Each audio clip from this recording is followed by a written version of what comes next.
क्रिस्त में प्यारे भाइयों और बहनों, आप सबों को जय यीशु। आकाश और धरती के सृष्टिकर्ता पिता परमेश्वर का प्रेम तथा हमारे मुक्तिदाता प्रभु यीशु की कृपा, अनुग्रह एवं शांति सदा सर्वदा आपके एवं आपके परिवार के साथ रहे। प्रिय विश्वासियों, आज ही हम सामान्य काल का 15वां इतवार मना रहे हैं। भारतीय संस्कृति में एक प्रसिद्ध कहावत है, अतिथि देवो भव। अतिथि देवो भव यानी हमारे बीच में यार अपने परिवार में आने वाला मेहमान ईश्वर के समान है, ईश्वर जैसे हैं, और इसलिए हमारे घर आए हुए मेहमान को आदर करना, सम्मान करना और खुशी से उन्हें स्वागत करना बहुत ज़रूरी है, और उन्हें परोपकार करना भी अत्यंत आवश्यक है। ऐसा करते समय हमारे घर में ईश्वर की उपस्थिति बनी रहती है और ईश्वर निवास करता है। ईश्वर के अनुग्रह एवं आशीर्वाद हमें प्राप्त होता है। जी हम प्रिय विश्वासियों, हम सब इस धरती पर या ये दुनिया में आए हुए मेहमान हैं। हमारे जन्म से पहले हमारे माँ बाप, भाई बहन, मित्र, रिश्तेदार सब कुछ लोग थे। सब हमें अपने परिवार में बड़ी खुशी से हमें स्वागत करते हैं, प्यार करते हैं, मदद करते हैं और समय समय पर हमारे विकास उन्नति के लिए और अपने जीवन को भी त्याग देते हैं और हमारी आवश्यकताओं को पूरा करते हैं। कल आने वाली पीढ़ी को भी अब इसी तरह स्वागत करना पड़ेगा। इसी प्रकार जीवन चलता रहता है। यही है मानव जीवन का नियम जो हर एक परिवार में होता है। लेकिन इससे भी बढ़कर एक बड़ा परिवार है, यानी समाज, सोसाइटी। ये अपना परिवार से भी बहुत बड़ा परिवार है। इस समाज के हर एक व्यक्ति हमारे भाई बहन हैं, हमारे पड़ोसी हैं, हमारे मित्र हैं, और उन सबों को प्यार करना, उनकी सेवा करना हमारा परम कर्तव्य है। दूसरों को प्यार करना और उनकी सेवा करते दूसरों को जीने देना हमारी रिस्पॉन्सिबिलिटी है, और इसी को हम कहते हैं द सोशल सर्विस। इसलिए कहा जाता है मनुष्य की सेवा ही ईश्वर की सेवा है। जब हम किसी एक मनुष्य और मेरे बच्चों के लिए करते हैं, ये गरीब, लाचार, जरूरतमंद लोगों की जो भी सेवा करते हैं, हम ना सिर्फ उनके लिए करते हैं बल्कि ईश्वर के लिए करते हैं, ईश्वर की सेवा करते हैं। उसका मान सम्मान ईश्वर हमें प्रदान करेंगे। इस संसार में पैदा होने वाला हर एक व्यक्ति को एक मकसद होता है, एक गोल है, एक उद्देश्य है, और ईश्वर द्वारा दिया गया एक मिशन कार्य है, उसे पूरा करना पड़ता है। बेमतलब इस संसार पर हमें भेजा नहीं गया है।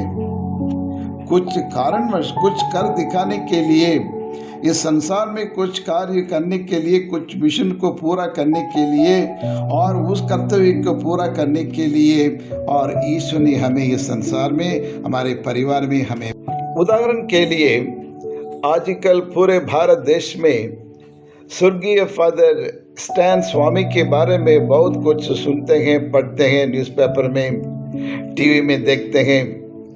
जो एक अकेले इंसान झारखंड के आदिवासी लोगों के कल्याण के लिए, उनके विकास के लिए कई सालों से उनकी सेवा करते हुए आ रहे थे।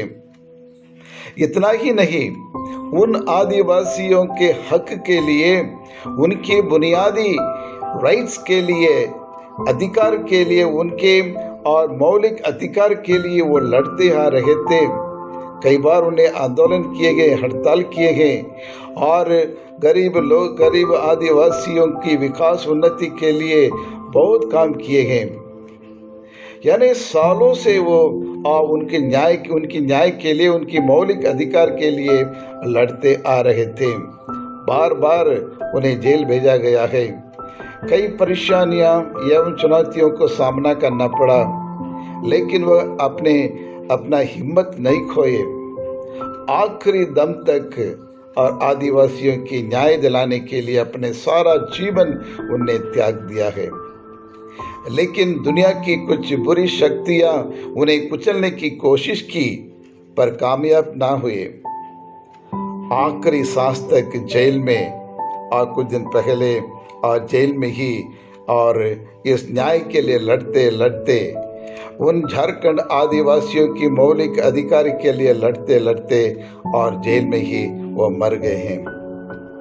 जी हाँ क्रिस्त में प्यारे भाई और बहनों, बुराई की शक्तियों और अधर्म को मिटाकर न्याय और आजादी और मौलिक अधिकार एवं सच्चाई के लिए हमेशा हमें लड़ना पड़ता है। इन बुराइयों के खिलाफ हमें लड़ना पड़ता है। आज का सुसमाचार भी हमें यही शिक्षा देता है। हमारे प्रभु यीशु मनुष्य धारण करके और इसलिए संसार पर आया, ये समाज या दुनिया के अधर्म को मिटाने, न्याय और सत्य, प्रेम और भाईचारा की स्थापना करने के लिए आया है। और हिंदू धर्म की और ये पुण्य किताब भगवत गीता अध्याय 4 और पद संख्या 7 कहता है, वहां कृष्ण अर्जुन को कुछ संदेश देते हैं, शुभ संदेश देते हैं। और उस संदेश में कृष्ण अर्जुन को ये बताते कि मैं क्यों इस संसार में अवतार लेके आया हूं। और इस प्रकार संस्कृत में कहते हैं, यदा यदा हि धर्मस्य ग्लानिर्भवति भारत अभ्युत्थानं धर्मस्य तथात्मानं सृज्यास्य परिणात्माय साधूनां विनाशाय दुष्कृतां धर्म स्थापनार्थं संभवति युग युगे। यानी कहने का तात्पर्य यह है, जब जब धरती पर पाप बढ़ता है, धर्म की हानि होती है, तब तब मैं अवतार लेकर इस संसार में मैं आता हूँ और अन्याय को मिटाकर न्याय की स्थापना करने के लिए मैं आता हूँ। बुराई के ऊपर विजय दिलाने के लिए मैं आता हूँ करके वहाँ यह स्लोगन हमें बताता है। जी हाँ विश्वासियों, हमारे प्रभु यीशु ने 2020 साल पहले ही यहूदी समाज के अन्याय अत्याचार को मिटाकर न्याय और सत्य प्रेम का राज्य स्थापना करने के लिए संसार पर आया है। पापमय जीवन से मनुष्य को बचाने के लिए और मेमने बनकर इस संसार में आए हैं। मानव जाति को मुक्ति दिलाने आया है। इसलिए बाइबल कहती है, संयोगन सुसमाचार अध्याय 18 पद संख्या 37 में कहते हैं, मैं इसलिए जन्मा और इसलिए संसार में आया हूँ कि सत्य के विषय में साक्ष्य दे। जो सत्य के पक्ष में है वह मेरी सुनता है।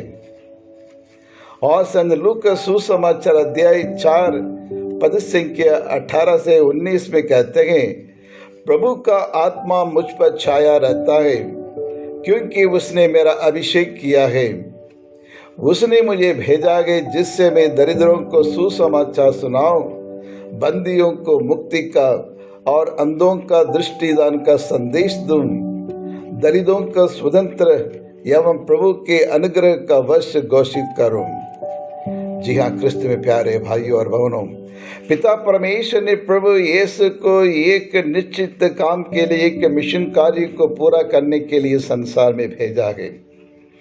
और ईश्वर की योजना को पूरा करने के लिए प्रभु यीशु ने अपना सारा जीवन निछावर किया है, और जहाँ तक अपने आप को बलि के रूप में बलिदान चढ़ाना पड़ा है।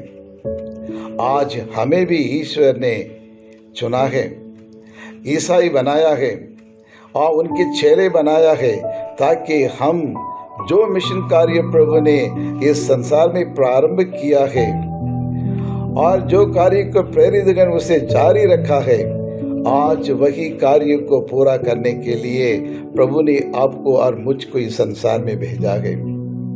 यह हर एक क्रिस्ती का परम कर्तव्य है, दूसरों की सेवा करना और सत्य और न्याय की स्थापना करना, क्योंकि दूसरों की सेवा ही ईश्वर की सेवा है। इस संसार के अधर्म को मिटाकर न्याय और सत्य की स्थापना करना हमारा पहला कर्तव्य है।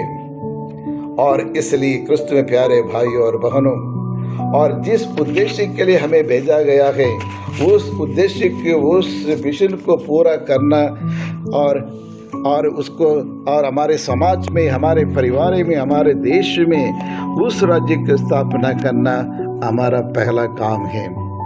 तो आइए उसके लिए हम ईश्वर से प्रार्थना करें। हे सर्वशक्तिमान शाश्वत परमेश्वर, हम आपको धन्यवाद देते हैं प्रभु, तेरी स्तुति करते हैं, तेरी आराधना करते हैं, तुझे धन्यवाद देते हैं प्रभु। सभी बलिदानों में सर्वश्रेष्ठ बलिदान और आपके लिए प्रभु और धन्यवाद के बलिदान हैं, उससे आप संतुष्ट हो जाते हैं प्रभु। हम आपको धन्यवाद देते हैं प्रभु। पिछले 1 साल से प्रभु आपने हमें इस कोरोना वायरस से हमें बचा रखा है। जिनको जो कोरोना हुआ था उनको भी प्रभु आप अपने पवित्र घावों द्वारा उन्हें चंगाई उन्हें प्रदान किया है, उसके लिए तहे दिल से हम आपको धन्यवाद देते हैं।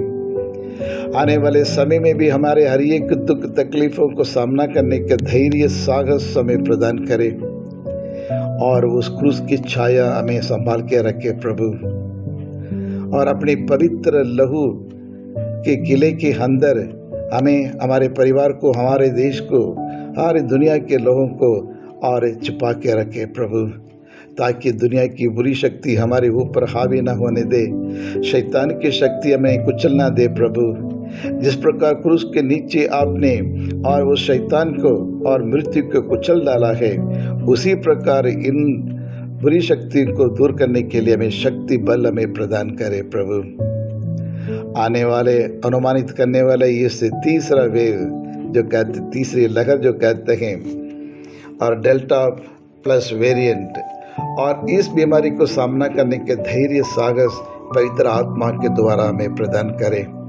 तेरी पवित्र आत्मा की अग्नि हम में से हर एक के व्यक्ति पर उतार दे प्रभु, ताकि वह हर बीमारी को नष्ट कर सके, जला कर राख कर सके और निरंतर तेरी स्तुति कर सकते हैं और तेरे गुणगान गा सकते हैं। और यही प्रार्थना करते हैं हमारे प्रभु यीशु क्रिस्त के द्वारा, आमीन।